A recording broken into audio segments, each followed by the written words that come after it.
My life is a storybook of God's manifestation. I'm a product of my worship. It's not by singing, it's by grace. I'm living in a house I didn't pay 1 naira. Do you know what it means for somebody to finish building a house and give it to you? You know, and sometimes, every time I come out of my house, I look around, I ask myself, how old are you? Because I know that it's not by singing. And so I feel like it's time to even let people know the secret behind the glory they celebrate. My first album, The Definition, when that album came out, you know, Love World Records helped me to produce that album. And the first night, we sold 100,000 copies at Night of Bliss. Now, that was a lot of money. And then I was still climbing bike. And we didn't know it was going to sell that much. Then we had another program, Night of Bliss. It was all sold. And they called me. They said, we made money from your CD. We would like to give you 1 million. Eh? I thought, 1 million? That's a lot. So I called my mom. God bless my mother. My mom took me to church every day of my life. Scripture Union. SU, yeah. And she said, you know it's your first fruit. Leave it for them. And I thought, 1 million naira. And she that is telling me leave it for them, she didn't have 1 naira. I mean, me and my mom, we hawked together in Enugu. I will hawk this direction, she will hawk that direction. So she would have thought that, you know, this is a breakthrough, 1 million, God. And she said I should, you know, leave it for them as my first fruit. Well, I didn't have a choice but to obey her. So I told them, no, I don't want. Are you sure? I said, I don't want. Maybe from the next one. Do you know what God did? Now they took me to South Africa to shoot my first video. They said, okay, since you don't want money, let's make a video for you. Let's. And while we were shooting, I met some people who say, are you the Frank Edwards? We love your music. We didn't even know you're Nigerian, da da da da. But you know, your music needs to circulate, go to everywhere in the world, you know. But here's what you're going to do. You're going to remove Jesus and use God. It sounds the same. Nobody will know, because for your music to circulate, people that the name Jesus offends need to be your fans too. So but by the time you use God, they won't find it offensive, so you will be able to circulate your music. And when I saw the offer, and I thought, Jesus, God, the same thing is not much different. Nobody will know. You know, God spoke to me and said, see, if you do this, you will not last. If you don't, whatever they promise you, I'll double it for you. So again, I let it go. I mean, I let the offer go. Even my damn manager thought I made a mistake. You know, managers always want more money. So he thought I made a mistake, but I made my decision. So I let it go. I came back. And then God began to do his thing. I released my second album. Someone from nowhere said, someone is trying to reach you there. She's looking. In fact, when she started looking for me, she sent all her staff. If you don't find Frank Edwards, don't come to work. They came to my church, speak to some of my pastors. My pastors called me. Someone is looking for you. They gave her my number. She called me. And then she said, I've been listening to your music. And you know, as I listen, God keep pushing me to do something for you. Do you want to come and see me in my office? I know you are big. I say, me? Big? Send the address first. You know, she called all her staff, you know, members, took pictures with me. And she said, nothing. I just want to bless you. I just want to bless you like God placed in my heart. And then she gave me an envelope. I said, thank you. You know, it looked big. It was on my way home that I opened the envelope.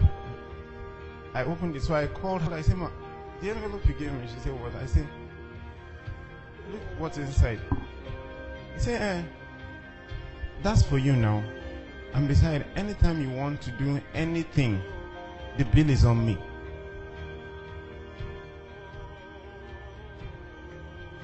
Okay, then now I have $10,000. I didn't do anything for you. I didn't say nothing.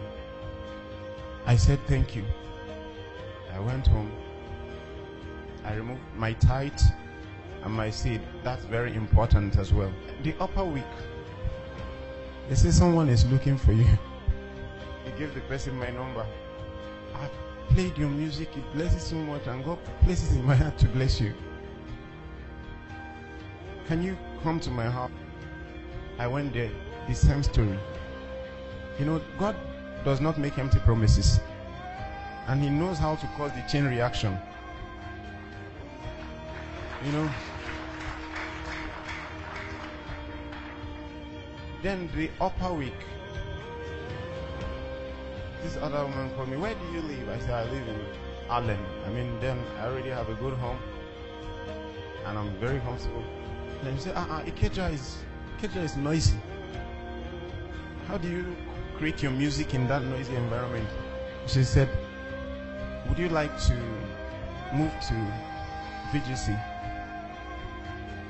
And then, you know, the first thing I did was calculate how much a plot of land is in VGC, even. That's if you find. So when I make the calculation, and that's why I said, I'd love to, but now I have other things I'm working on that I need to do with money. So this is not.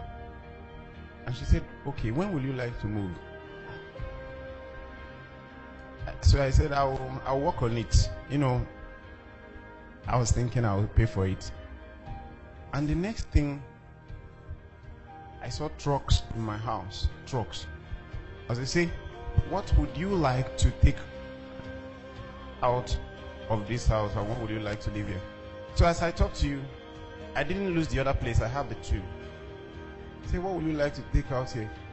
I said, you want me to move? I will take everything. He said, no, just the things you will need, because the other place is already furnished. When I mean furnished, ask my manager, he knows my house. I live like a king. And that was what God promised me. And I kept my own part of the deal. I did not disobey. When I met them, all I wanted to do is to take pictures with him. You know, like you see a big superstar, I rush with my phone and say, good afternoon. I didn't even know whether to say afternoon or evening. Can I take pictures with you? And he said, okay. And he gave someone the phone, and he put his hand on my shoulder. I was waiting for the picture, and he looked at my face. And he said, Frank Edwards. I'm like, hey, you know my name. And then he said, wait. I said, anytime I see you, I must tell you this. So he brought his phone. I said, look at, all these are your songs. And he began to play my songs for me. I'm like, what's going on? And I said, anytime I see you, we must do something together. So it was not even my suggestion. It was not my suggestion. I did not beg for it. If you ask me to even beg for it, I don't know how to reach Domwen. I don't have his number. I don't know how to write. I don't know. But you see, God keeps to his promises. And then I'm saying to him, okay, sir. He said, we'll record together. I say, sir, if you invite me so that I can go to the embassy, I don't have a visa. And he said, I thought you have a studio. I said, yes. He said, I will come to your house. I thought it was a joke. The day he promised, he came. And he was with me from 8 a.m. to 9 p.m. He didn't rush. I just didn't understand what was going on. And then he said, okay, for this story to be complete, we'll have to record in my house too. We have to record in Nashville too. And I didn't have a visa. Now, because now I know people, like big people. So I called all the people and I said, I want to go to the embassy and I don't want to have difficulties. This governor spoke to this person spoke to this person. So they finally got someone to take me to Consular General's office at the American embassy. Yeah. So they took me in. I was sitting face to face with the consular. And I've been to that place before. They rejected me visa. And I'm asking myself, wait, Frank, you entered here, you didn't queue. And then we had to say, what's the matter? I said, I brought my brother here. He came before, they rejected him visa. So now he wants to apply again, but we don't want the same problem. The consular asked me, what was the issue the last time? I said, I don't know. They just refused me. I don't know what happened. He now said, okay, no problem. Apply again. That's bringing me to saying, when God is doing his thing, he doesn't want any man to take the glory. So I'm sure God felt, because so now you're feeling like you now know people. I applied. I went, they refused me. And now I'm thinking, if you have a meeting with Consulate General and they refuse you visa, what else do you want to do? I didn't know God probably was not happy with that. I prayed, when it came to my mind that maybe God is not happy. And so I said, Lord, I'm sorry if I've gone the wrong way about this visa issue. I apologize. And then as I prayed that prayer and stood my sin, I had a confirmation to go back again. This time I didn't tell anybody. I didn't tell nobody. I just paid for the visa application, applied again, just picked my passport, and I went there. All the embassy staffs from the entrance, hey, Frank Edwards, we love your music. Frank Edwards, we love your music. Even inside the interview hall, some are still telling me, Frank Edwards, I said, this thing you're telling me, tell Oyibo now. I'm not the one. This Oyibo that will give you, tell him that you know me, So they say, go to counter 10. And my heart started beating again. I didn't know that God has gone ahead. And here I'm standing before this lady. At one glance, she just started smiling. I don't know why. So I came close. She said, how are you? I said, I'm fine. And she said, I love your music. That was the end. She said, you were amazing at the experience. And I left, then a few days later, I collected my visa. And that's how I got to the visa. I went to America, and we are done with our album.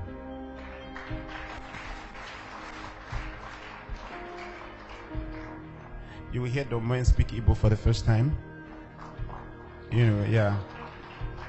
And this is the first African collaboration with Domwen or any, Integrity Music. They've never done it before. And, God even opened, while I was in America, God opened doors. Domwen said to me, what can we do for the upcoming African artists? We discovered that we have so much talent, but they lack the right exposure. They lack the right exposure, the right sound to their music. And then he thought, okay, he was the last president of Integrity Music. And I have my own record label, which God helped me to build. So he said, since you already have Rocktown and I have my own, to help the African artists, let's open another company together. I'll be the president, you be the vice president. And I thought, that's cool, vice president.